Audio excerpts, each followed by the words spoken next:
So guys ನೋಡ್ರಿ ಹಣಿಬರ್ ಹೆಂಗೆ ಇರ್ತಪ್ಪ ಅಂದ್ರೆ ನಂದು 8 ಎಕರೆ ಹೊಲ ಅದ ರೀ. ಒಂದು ಬೋರ್ ಅದ, ಗಂಗಾ ಕಲ್ಯಾಣ ಮಾಡ್ಕೊಂಡೀನಿ. ಒಂದು 1.5 ವರ್ಷ ಆಯಿತು. ಅದಕ್ಕೊಂದು 2.5 ಇಂಚ್ ನೀರು ಬಂದ. ಮೊದ್ಲಿನ ನಮ್ಮ ಅಪ್ಪ ಏನಪ್ಪ ಒಂದು ಬಾಯಿ ಹೊಡಿಸ್ಯಾರ. ಆ ಹೊಡಿಸ್ಯಾರ ಆದ್ರೆ ನನ್ನ ನಸೀಬ್ ನೋಡ್ರಿ ಹೆಂಗದ, ಮತ್ತೊಬ್ಬರು ಹೊಲ್ದಾಗ ನಾನು ದುಡ್ಲಿಕ್ಕಿದ್ದೀನಿ.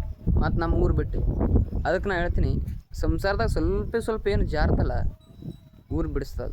ಅದಕ್ಕೆ ನಾವು ಒಂದೇ ಒಂದು ಮಾತು ಹೇಳ್ತೀನಿ, ನಮ್ಮ ಹಾಸಿಗೆ ಎಟ್ಟಿರ್ತಲ್ಲ ಅಟ್ಟೆ ನಾವು ಕಾಲು ಚಾಚಬೇಕು ನೋಡಿರಿ. ಮತ್ತೊಬ್ರು ಹೊಲ್ದಾಗ ಬಂದು ನಾವು ಕೆಲಸ ಮಾಡ್ತೀವಿ ಅಂದ್ರೆ ನೋಡಿರಿ, ನಮ್ಮ ಮತ್ತೊಬ್ರು ಹೊಲ್ದಾಗ ಕೆಲಸ ಮಾಡಿದ್ರೆ ನಮ್ಗೆ ಹೆಂಗಿರುತ್ತೆ ಮನೆ ನೋಡಿರಿ. ಯಾಕೆ ಆ್ಯಕ್ಚುಲಿ ನಮ್ಮದು ಹಿಂಗೆ ಅದ.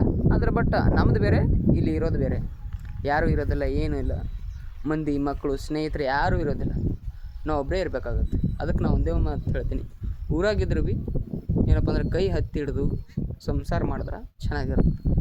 ನಿಮ್ಗೆ 1 ಎಕರೆ ಹೊಲ ಇರ್ಲಕ್ಕೆ ಅದರ ತರಕಾರಿ ಮತ್ತು ಇನ್ನಿತರ ಏನಾದರೂ ಬೆಳ್ಕೊಂಡು ಚೆನ್ನಾಗಿದ್ರೆ ಸಂಸಾರ ಚೆಂದ ಇರುತ್ತೆ. ಅದಕ್ಕೆ ಏನಪ್ಪ ಅಂದ್ರೆ ಚೆಂದ ಮಾಡ್ಕೋರಿ.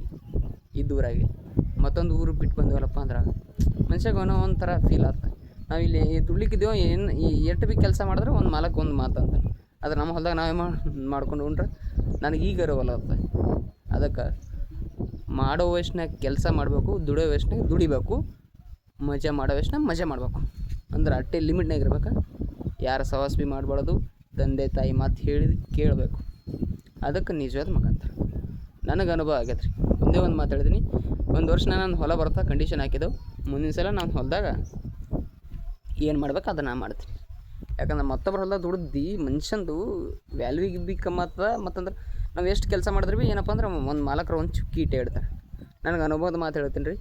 ನಿಮಗೇನಾದರೂ ಈ ಅನುಭವ ಆಗೈತಂದ್ರೆ ಕಮೆಂಟ್ ಮಾಡಿರಿ.